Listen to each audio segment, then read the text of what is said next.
Hello friends, स्वागत है आपका मेरे यूट्यूब चैनल में। आज हम लोग देखने वाले हैं कक्षा 9वीं विषय हिंदी से पाठ विकसित भारत का स्वप्न, इस पाठ का प्रश्न उत्तर। पिछले वीडियो में हमने आपको पूरा पाठ अच्छे से समझाया हुआ है। यदि आपने वीडियो नहीं देखा है तो जा करके देख सकते हैं। डिस्क्रिप्शन बॉक्स में इसका जो लिंक है वो आपको दे दिया जाएगा, वहाँ से पूरा पाठ आप समझ सकते हैं। इस वीडियो में इसका प्रश्न उत्तर देखने वाले हैं। तो चलिए पढ़ना शुरू करते हैं, वीडियो शुरू करते हैं। चैनल को सब्सक्राइब कीजिएगा, अपने दोस्तों को जरूर शेयर कीजिएगा। चलिए पहला प्रश्न यहाँ पर है कि ज्ञानवान समाज से लेखक का आशय क्या है। आपको पूछा जा रहा है कि जो ज्ञानवान समाज है उसे लेखक क्या कहना चाहते हैं, लेखक का क्या आशय है। उत्तर है ज्ञानवान समाज से लेखक का आशय है कि ज्ञान और शिक्षा का करीबी नाता है। ज्ञान हमेशा से समृद्धि और ताकत का स्रोत रहा है। जो ज्ञान है और जो शिक्षा है उनका एक दूसरे से क्या है, करीबी संबंध है, नाता है। और जो ज्ञान है वो हमेशा से जो है समृद्धि और ताकत का क्या रहा है, स्रोत रहा है। ज्ञान प्राप्त करके जीवन और राष्ट्र के विकास में सुविधा होगी। इस ज्ञान का उचित प्रयोग समाज कल्याण हेतु करना आवश्यक है। और ज्ञान प्राप्त करके हमारा जीवन और हमारे राष्ट्र का क्या होता है, विकास होता है, इसमें सुविधा होती है।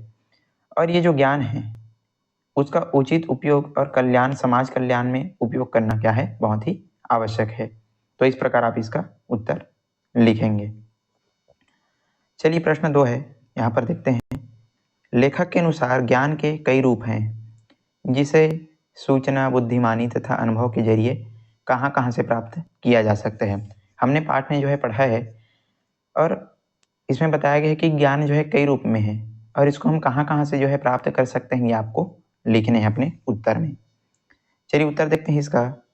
लेखक के अनुसार ज्ञान के कई रूप हैं जिसे शिक्षा, सूचना, बुद्धिमानी तथा अनुभव के जरिए जो है प्राप्त किया जा सकता है। यह शैक्षिक संस्थानों में, अध्यापकों के पास, पुस्तकालयों में, शोध पत्रों में, गोष्ठियां तथा विभिन्न संगठनों में और कार्यस्थलों में कर्मियों, प्रबंधकों, ड्राइंग प्रक्रिया दस्तावेजों और यहाँ तक कि दुकानों में भी होता है। ज्ञान जो है सभी जगहों पर है, पेड़ पौधे, जीव जंतु, इसमें जो है सभी जगहों पर आपको जो ज्ञान है वो प्राप्त हो जाएगा। तो इन सारी जगहों से हम इस ज्ञान को प्राप्त कर सकते हैं, सूचना, शिक्षा, बुद्धिमानी और अनुभव के जरिए। तो इस प्रकार आप इसका उत्तर लिखेंगे। सारे प्रश्न उत्तर सरल हैं, आपके पाठ्य पुस्तक से ही हमने लाए हुए हैं, तो आपको अच्छे से इसको समझना है। चलिए तीसरा प्रश्न देखते हैं। भारत में ज्ञान बांटने की संस्कृति रही है का निहितार्थ क्या है। ये आपको बताना है कि भारत में जो है ज्ञान बांटने की संस्कृति रही है, इसका क्या निहितार्थ है, ये आपको बताने हैं। उत्तर देखते हैं। भारत में ज्ञान को आपस में बांटने की संस्कृति रही है और इसके लिए गुरु शिष्य परंपरा के अलावा पड़ोसी देशों से नालंदा तथा ज्ञान के अन्य केंद्रों की ख्याति से प्रभावित होकर के यहाँ आए यात्रियों के जरिए इसके प्रचार प्रसार की परंपरा भी रही है। आज भी जो है गुरु शिष्य परंपरा है और जो है ये जो परंपरा, ये जो संस्कृति है प्राचीन समय से रही है। पहले जो है जो पढ़ने के लिए कहाँ जाते थे, गुरुकुल, अपने जो आश्रम है वहाँ पर जा करके अपना अध्ययन करते थे। तो जो गुरु हैं वो शिष्यों में जो ज्ञान है वो बांटते थे। तो इसी को यहाँ पर आपको लिखना है। इसके अलावा जो है क्या होता है, पड़ोसी देशों से नालंदा और अन्य जो प्रसिद्ध जो केंद्र हैं ज्ञान प्राप्ति के, वहाँ से हम इस ज्ञान का प्रचार प्रसार करने की जो परंपरा है वो आज भी रही है। इस प्रकार आप इसका उत्तर लिखेंगे। चलिए चौथा प्रश्न देखते हैं। ज्ञानवान समाज के दो महत्वपूर्ण अवयव कौन कौन से हैं और इस पर अपने विचार रखना है। हमने पाठ में पढ़ा है कि ज्ञानवान समाज के दो महत्वपूर्ण अवयव हैं, तो कौन कौन से हैं इसको आपको यहाँ पर बताना है। चलिए उत्तर देखते हैं। ज्ञानवान समाज के दो महत्वपूर्ण अवयव सामाजिक बदलाव तथा धन निर्माण से प्रेरित होते हैं। सामाजिक बदलाव दरअसल जो है शिक्षा, स्वास्थ्य रक्षा, कृषि और शासन के क्षेत्र में आते हैं। तो जो ज्ञानवान समाज है उसमें जो है दो महत्वपूर्ण अवयव है। पहला अवयव है सामाजिक बदलाव और दूसरा अवयव है धन निर्माण। तो ये जो है ज्ञानवान समाज के दो महत्वपूर्ण अवयव हैं। अब इसमें जो है सामाजिक बदलाव की यदि हम बात करें तो सामाजिक बदलाव में कौन कौन से बदलाव आते हैं, ये जो है शिक्षा हो गया, स्वास्थ्य हो गया, कृषि हो गया, शासन के क्षेत्र में ये जो है आते हैं। ये ही रोजगार सर्जन, उच्च उत्पादकता तथा ग्रामीण समृद्धि का मार्ग प्रशस्त करेंगे। तो ये सारी जो चीजें हैं वो सामाजिक बदलाव के अंतर्गत आते हैं। दूसरा है, देश के लिए धन निर्माण के कार्य को राष्ट्रीय क्षमताओं से जोड़ करके देखा जाना चाहिए, तभी विकसित भारत के मिशन को सफल बनाया जा सकता है। दूसरा है इसमें धन निर्माण, तो जो धन निर्माण का कार्य है उसको जो है राष्ट्रीय क्षमताओं से जोड़ करके हमको देखा जाना चाहिए, तभी विकसित भारत का जो मिशन है उसको हम सफल बना सकते हैं।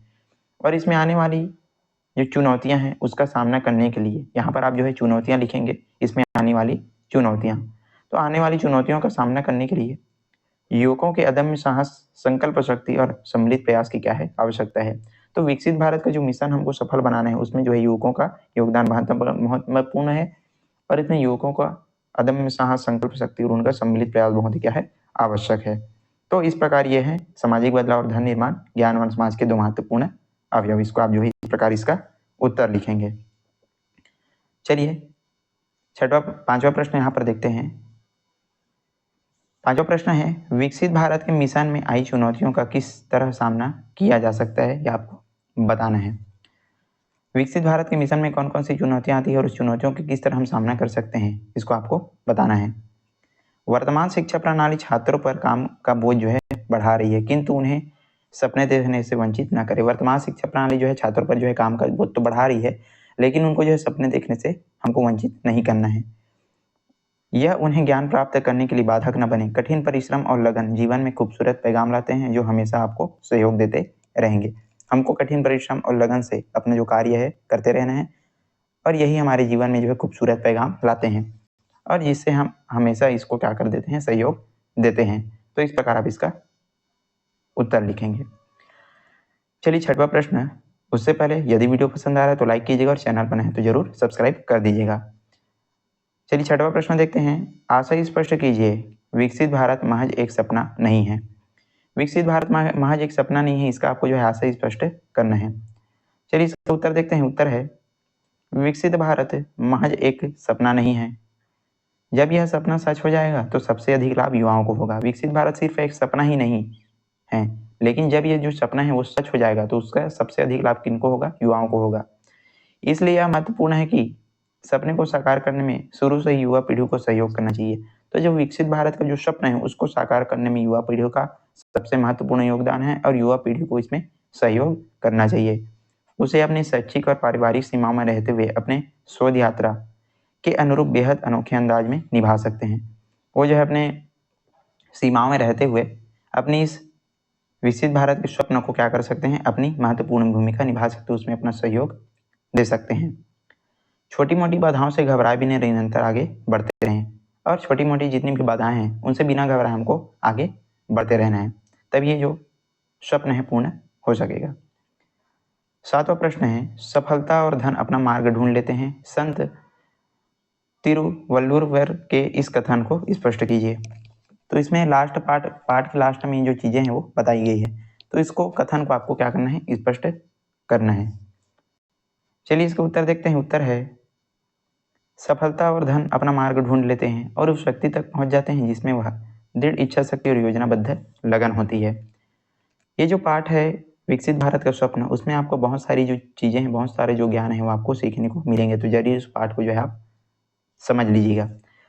तो इसमें बताया गया है कि सफलता और जो धन है वो अपना मार्ग खुद ढूंढ लेते हैं और उस व्यक्ति तक पहुंच जाते हैं जिसमें दृढ़ इच्छा शक्ति और योजनाबद्ध लगन होती है। यदि हम दृढ़ इच्छा शक्ति और योजनाबद्ध अपना लगन से अपना जो कार्य है करते रहें तो सफलता और धन खुद ब खुद हमारे पास आ जाएगी।